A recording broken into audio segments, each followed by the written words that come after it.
All right, well, hello everybody. Welcome to your 12th step.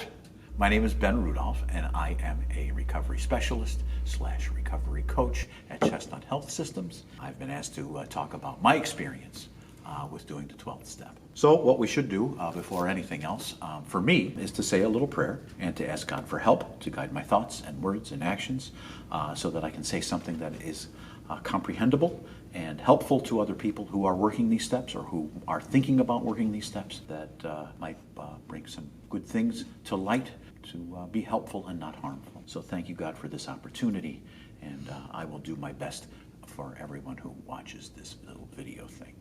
So the 12th step, if you've gone this far in doing your work in the 12 steps, whichever 12-step program you're in, you are at the end, which is also the beginning. It is the end because it's the last step. After this step, we get to go back to the beginning or continue on with our good works and enlarging our spiritual life and our help for other people. So the 12 steps, and I refer to the primary texts of the work of the 12-step programs, either the AA materials, which is the big book, or the 12 and 12, or the NA materials, which are also very helpful to me. And I'll refer to these texts as we talk, just to try to color it up a little bit and to let you know that I'm not making this stuff up. I'm getting it from somewhere. Some people who are far smarter than me put this thing together. So anyway, step 12 states, having had a spiritual awakening as the result of these steps, we tried to carry this message to alcoholics and to practice these principles in all our affairs.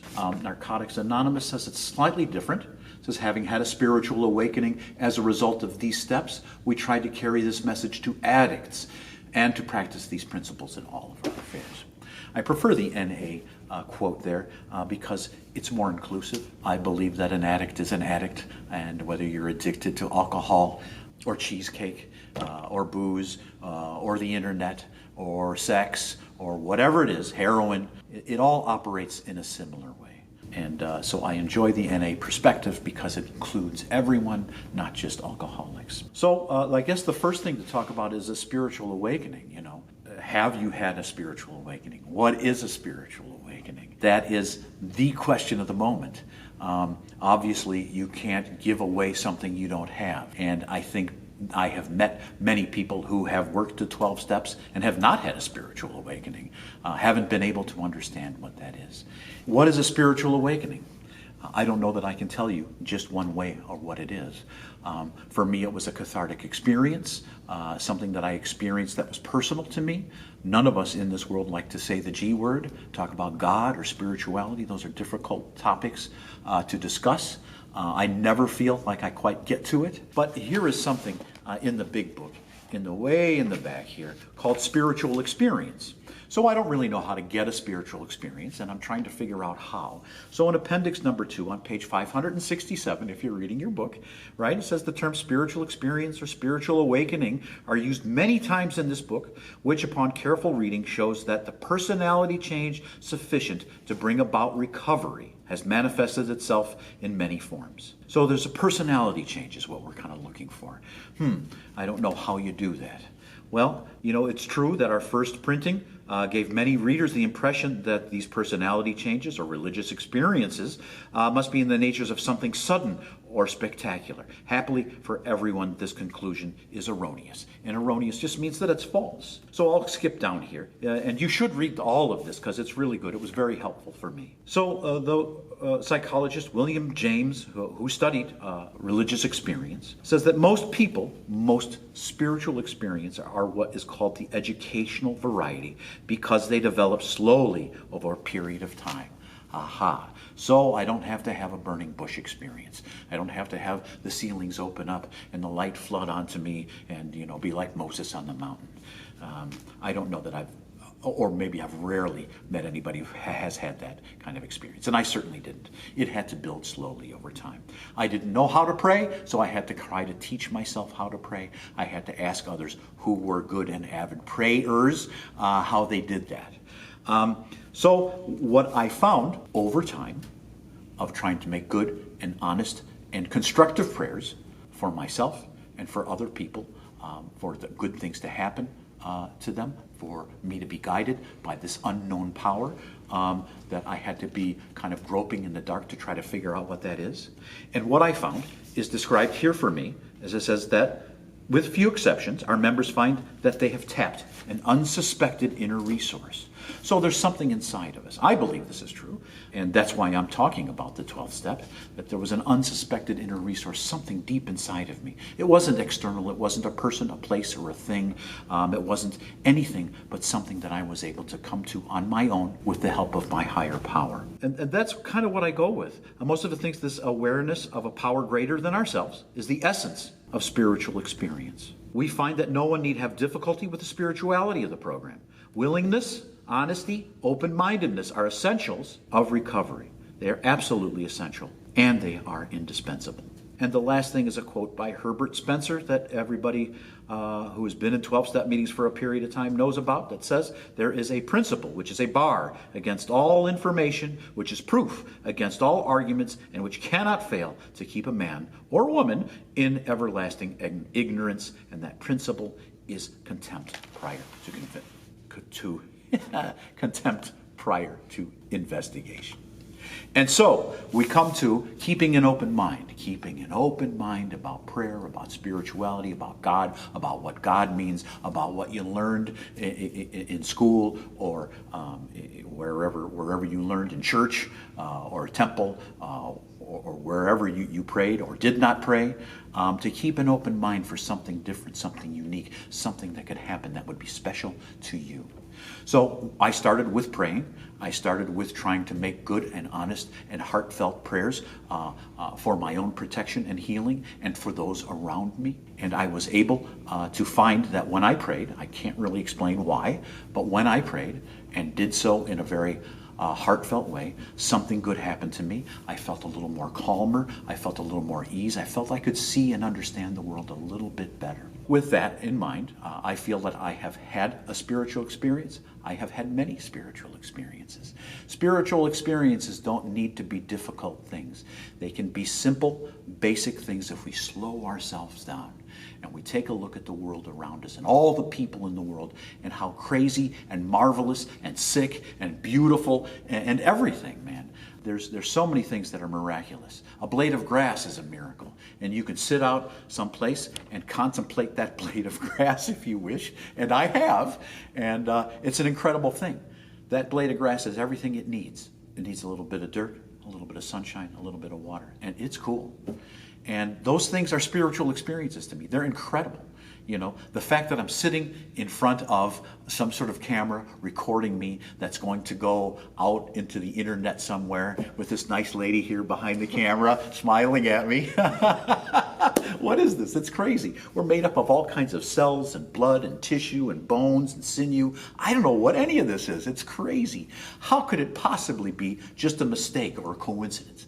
I can't buy into that. I don't find that a very creative way of looking at the world and how it was made and what's in it. So I believe really wholeheartedly that there is something out there, man, that I can't say, I can't see, I can't contact directly, but indirectly I can feel it in my bones, in my heart and soul. And when I pray to that power, that great positive power of the universe and beyond, something cool happens to me and I feel okay.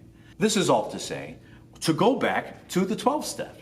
Right? Having had a spiritual awakening, which, as I hope I've demonstrated, isn't that difficult if you slow down and attend to your place in this vast world and just be an average human being suffering and struggling and going through pain and somehow making it to the next day in some miraculous way. We are all spiritually awake. We are all spiritually alive. We are all part of the fabric of the world, and it's crazy, man, and it's wonderful. And every moment that I can be aware of it and lift my head up and see the big picture, man, it's wonderful. So try to carry this message to other addicts and practice these principles in all of our affairs. So really what this suggests is sponsorship. It suggests of other things, of being generally helpful to the populace at large. But for right now, maybe we should focus on being helpful to others. And the cornerstone of being helpful to others, of bringing that message, is found in all 12-step groups of sponsorship.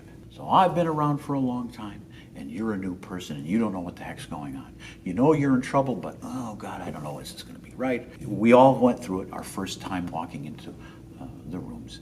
And it's really important to connect with the newcomer. It's really important to pass along what you know. And even though I have worked with many people, and I will tell you honestly that most of the time the people I work with don't recover, it's okay, because I'm doing the work. I got all these books, man, all these 12-step books, all of this literature, and when I work with a new person, when I'm trying to pass this along, somehow it's never satisfying to me. It's never satisfactorily explained. So I have to keep looking in my materials. I have to keep digging down into my soul.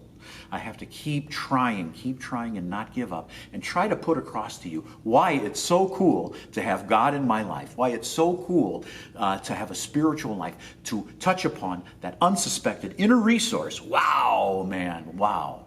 Well, it's a hard sell to somebody who lives in the world and lives in a small world and thinks that the world is trying to kill them and hurt them, and it's every person for themselves, and it's a fight. And it comes down to surrendering, letting go of that fight, losing that fight big time, because we've already lost that fight. We know that. So let's just give up. Let's just give up, man. Tell me what to do. Working with others, man, really trying to put that across, really trying to explain that to other people, whether they get it or not. If they don't get it, I get it. I was working with a person underneath what seemed to me to be like a 150-year-old oak tree, and I was trying to explain spiritual experience. I was trying to explain God. I was trying to explain service to others, how all these things can combine to give you a spiritual experience. And we were sitting under this tree with this guy, and he looked at me and he says, "I think you're nuts, and I'm not doing any of this stuff." And he got in his pickup truck and he gave me the finger before he drove off. But I was ecstatic. He didn't get it, and I'm sorry. I told him, well, if you ever change your mind, please come back, as I'll be right here under this tree digging God. I don't know. We can look at a tree and see so many incredible things, you know. A tree at 150 or 200 years old. You know, what was going on here? This tree was here to see that, to experience that. Man, how does anything live to be 150 or 200 years old? For some reason, it really hit me, and it really helped me. So the part of working with others and the part of spreading the message has to do with also increasing my sobriety, also to do with increasing my recovery. If you get it, I'm glad. I'm glad. If you don't get it, come back, man. Probably the best thing that was told to me early on in my sobriety was keep coming back. More will be revealed. You know, don't quit until the miracle happens. And it will, but you have to work for it. We all need to work for that thing. So spreading the news is important. Letting people know, you know, some person that I meet just in the world who I might reveal myself to, who we may have a common problem, an addiction problem. You know, that it's important to know that I might be the only 12-step person he comes in contact with. I might be the only sober or recovered person that this person might ever need or know. You know, he might have never met that person. And so it's important to me to lay that out there. Because that was what was done for me, and it was helpful. Even though the person who first contacted me about being clean, about being sober, about having a spiritual life, about discovering the meaning of God, what it means to me, that person probably thought I was never going to get it. And yet when I was ready to take that message, when I was finally ready to let go of everything and try something completely different, I remembered that person. So you never know who you're going to reach. You never know who you're going to contact. Years from now, that kind word you told someone might resonate to them and say, you know, that guy was right, that person was correct. I really need to change now. I wasn't ready then, but enough stuff has happened that I need to let go. I need to stop fighting the world on my own power and start letting that greater power in. There are so many beautiful things about the 12 steps that I hope you find in whatever program you're in. And working with others is a very large piece because it's part of sharing our experience, our strength, our hope, those things that are so important to give to other people because it's something to hang on to. And I have hung upon the experience, strength, and hope of other people for many, many years until I could manufacture my own, before I could realize that, God is real. He's inside and he's outside. It's everywhere. Spiritual experiences are waiting for you. All you need to do is attend to them and be aware. So, congratulations if you've actually worked all of these steps and you're at the 12th step and you're doing that. The work never ends. And that is not a curse, but a blessing, because every day I wake up and I get to think about, well, God, what am I going to do now? Who will I meet? What do you have for me today? And it makes it so exciting, instead of saying, oh God, how can I make it through this day? This thing sucks. I hate my life. I hate myself. I hate everything in this thing here. That's a terrible way to live. It's awful. And it's just not creative. It's not cool, man. It's just destructive. You destroy yourself. Our troubles are of our own making. So if we could get a hold of our minds, if we can get a hold of our souls and turn that around to a positive experience, and then once we've achieved that for ourselves, to share that with other people. That's all I really have to say, except for this last bit. If I can find it, I don't know if I will, because now I'm thumbing through the book and the thing is running and I'm trying to find just the end, and there it is, in the end of the big book, A Vision for You. And this will be the end. And then I send my blessings and positive vibes and hopes that all good things come to you, wherever you are, whoever you are, whatever is happening in your life. This book is meant to be suggestive only, and we realize that we know only a little. God will constantly disclose more to you and to us. Ask Him in your morning meditations what you can do each day for the person who is still sick. The answers will come if your own house is in order. But obviously you can't transmit something you haven't got. See to it that your relationship with Him is right, and great events will come to pass for you and for countless others. This is the great fact for us. Abandon yourself to God as you understand God. Admit your faults to Him and your fellows. Clear away the wreckage of your past. Give freely of what you find and join us.